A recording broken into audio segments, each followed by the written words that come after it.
Welcome everyone to Ring the Belle. This is DS. Paloma Star. And I'm Joey. Our Ring the Belle family is all here. Yay. This week's news and rumor. WWE Draft is officially announced.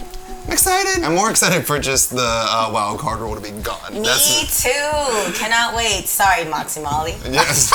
So finally, Michael Cole officially announced the death of wild card rule, so it's going to be done. WWE Draft is officially announced for October 11th and October 14th. So Friday on SmackDown first, and then Raw on Monday. That's weird that SmackDown gets it first. I thought so too. SmackDown finally wins for a change. Yeah. It's kind of a thing. Interesting news about this draft is that they're going to make it very sports draft-like. So are people gonna get jerseys and hats? Because that's what happens. Is that the difference I've between... been to. I've been to an NFL draft. Oh, really? Yeah. I've never. Here in Chicago. Oh, really? And somebody gets drafted and you right away get a jersey with your name on it and a hat. And you shake the commissioner's hand. So maybe they might do that. So WWE said they're going to be going for the legitimate sports look. Apparently Vince McMahon is very much inspired by NFL draft. So maybe that's what's going to happen. Hate me if you want to. It's not a legitimate sport. It's a show. Wrestling is a very, very athletic show. Why are we trying to pretend like it's a sport? That always bothers me a little bit. I mean, I like when it's like sports form but added drama. I think that's... Yeah, I said I definitely have been to an NFL draft before,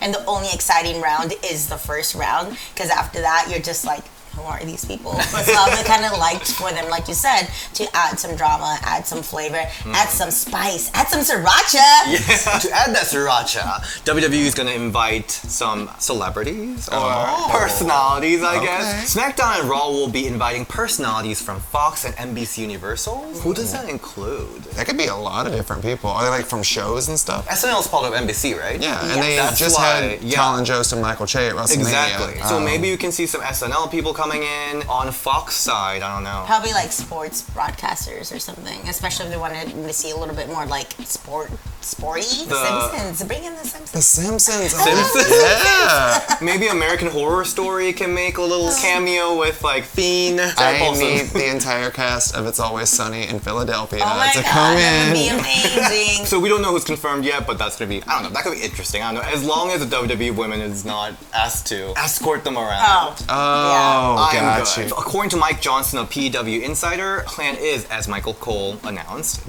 to be completely separate. Separate shows. Thank God. They're also going to have separate writers, so hopefully the feel of the show is very different. Well, that's why they brought in Heyman and Bischoff, right? Yeah. Okay. There is an exciting news about Hell in a Cell because the second ever women's Hell in a Cell is announced. Is it? It is. Sasha Banks versus Becky Lynch. Oh, I knew that already. Especially with the way that their match ended at the pay-per-view, I think it's a very fitting. It makes total sense. Yeah. I love when Becky Lynch was like, I'm not going to just defeat you at Hell in a Cell. I'm going to destroy you in Hell in a Cell. You like my promo? Yeah. I'm excited for it. I know Charlotte's and Sasha's was amazing, so I really want to see if it can kind of beat that. I think they're really gonna hone in on the fact that Sasha's been there before, and I think they're gonna say that over and over again and beat into our heads, which is, I get it. Yeah. But I'm really excited about it because I feel like the women have been bringing in this whole another level of intensity lately that I really enjoy, or that I think will be perfect for Hell in a Cell, and hopefully the intensity keeps up. I've been seeing some footage from their fight around the arena, and both Sasha and Becky, they're very creative. Yeah. How they Didn't use she put a objects. popcorn bucket on someone? I love it! I hope this one gets very creative. I also hope they don't plan on finishing the match with table break, because last time it didn't break. Let's play a game from now till Hell in a Cell. Every time Corey Graves is on something and calls Sasha either a demon or the devil, take a shot. That's gonna be a lot of shots. Yeah. Speaking of Sasha Banks had this very revealing WWE Chronicle air, and she answered a lot of the questions that people had for months over her absence. She was gone after that match at WrestleMania. She was just nowhere to be seen. Vanished. Yes, and she posted a lot of cryptic messages, and that kind of prompted people like Brett Shepard to create all these like freaking rumors about how she was like on the floor protesting, crying. Sasha Banks like cleared all the rumors on that Chronicle, and she said the reason she was absent from WWE was because of depression. Paige's injury happened during the match with her, and the fans' reaction to Sasha Banks from that definitely like broke her. Yeah. And since then, when she was entering WrestleMania, she had no feeling out there. She really needed like the time off from it. I mean, yeah, that makes sense. A lot of depression is brought on by just being burnt the out when you've been going day in, day out. And especially with the stuff that people will say to you on social media.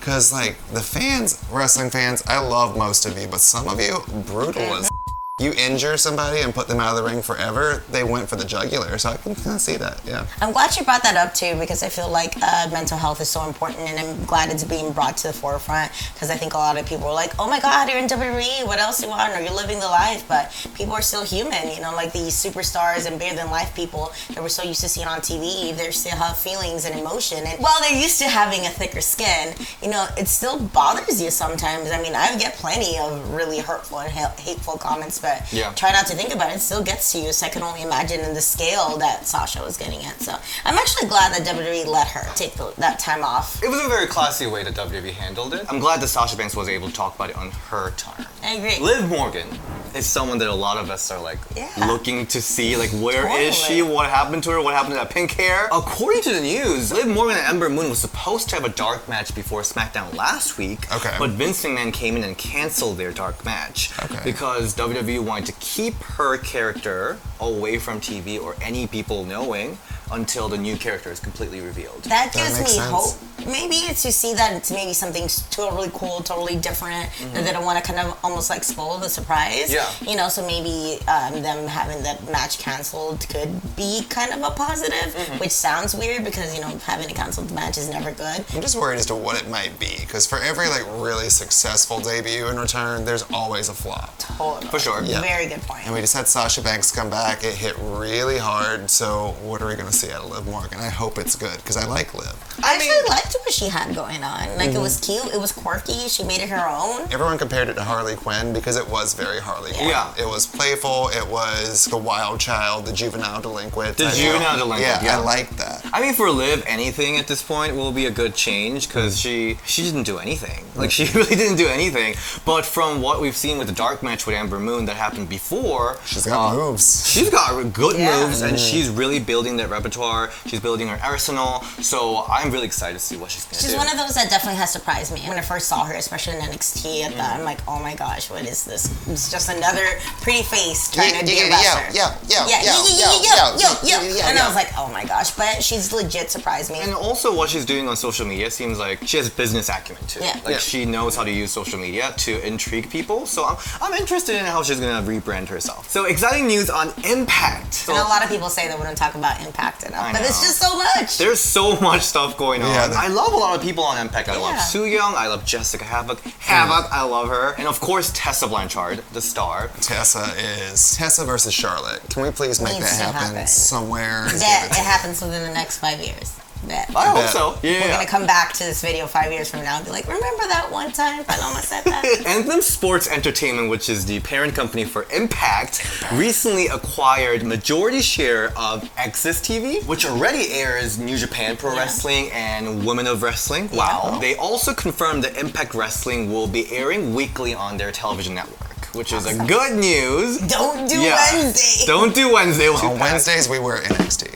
We have NXT, we have AEW, we have Total Divas. Tough choice. Like, you kind of think about how much wrestling I have to watch. Impact has been kind of struggling with the TV rights and where they air, but I'm glad that they finally found a home in America. They will be also airing on Twitch globally. Great news. I want Impact Wrestling talents to be featured more, and hopefully we grow enough to review Impact soon too. We'll see. Lastly, we have some interesting news on Marvel, because superstars are basically like real life superheroes, right? We have Batista as Guardians of Galaxy, Drax the Destroyer, and then we have John Cena recently casted as the member of Suicide Squad. Wait, who is John Cena in Suicide Squad? We don't know yet. There's a rumor going around that Ronda Rousey is currently being considered for the role as She-Hulk. Okay. She's a good casting choice, just because she'll get that notoriety really quick, and she looks the part. I don't know, for me, She-Hulk seems a little bit more like thicker. Like, you know, don't get me wrong, Ronda is in great shape, and is not sick either, but I don't know, I feel like some more like somebody who has more meat on their bones, more thicker, I don't know. I'm down with the thickness. Like I I'm almost opposite. I feel like Ronda Rousey is too like, you know how like Bruce Banner is very much like a geek, and then when he turns into Hulk, I got you. He's like, ugh. And like She-Hulk character is that she's kind of like a geek, and then when she turns into She-Hulk, she becomes like the sexy supermodel. You know, that was like the whole vibe, right? From what you said about her not being like thick enough, she's so much bigger than say like Scarlett Johansson. Yeah, so she's gonna outlook those characters. She could also probably be nerdy. I don't know. I haven't really got to see what Wanda's about, which is why I'll be watching the new season of Total Divas. Along with Ronda Rousey, the rumor is Rosario Dawson is currently considered for She-Hulk role. That's a little bit on the side where I was talking, where they get geeky, someone, more geeky, more normal, and when they turn into Hulk, they'll be like, whoa. They'll also be CGI now. It's not like they're just gonna paint Ronda Rousey green. So I've seen some of her movies, and she's always like very much Ronda Rousey. She has that same beat. I mean, maybe she's gonna finally branch out, because I watched a lot of movies where The Rock was just The Rock and John Cena was just John Cena, and they're finally starting to kind of morph out of that. I do have to say, I've been enjoying most of John Cena's movie. Like the Cock Blocker. I haven't seen that one, but I heard it was good. Or Blocker. The Blocker is a really good movie. Did you seen it? I haven't. I just like the Cock Blocker. You just said it like how my mom would say, have you seen the Cock Blocker? The Cock Blocker was great. Thank you so much for watching this week's News and Rumor, and we have a very big announcement coming. We're expanding because due to a lot of requests, even though we didn't meet our Patreon goal, whatever, we give up! We will be starting an NXT coverage very soon, and along with NXT coverage, we will be also doing AEW, so it's going to be a Wednesday team that's going to be covering both those shows, the Wednesday War. The Wednesday War, spilling the NXT. And who's going to be doing it? Who?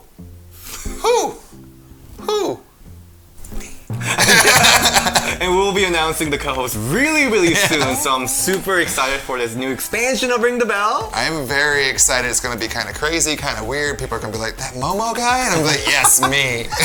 Thank you so much for watching this week's News and Rumor. Where can you find you, Joey? Instagram and Twitter, Joey_Mayberry, or Joey Mayberry on TikTok. At Paloma Star on Twitter and Instagram. Just want to shout out Tom Jones, Mr. Ebony, which is Cody's dad, and he was a really cool guy. If you don't know who he was, totally Google him, but pretty cool shirt that Carrie made. So Legendary. Yeah, That's awesome. Yeah. You can find me at DS Shin or Ring the Belle DS on Twitter. Bye!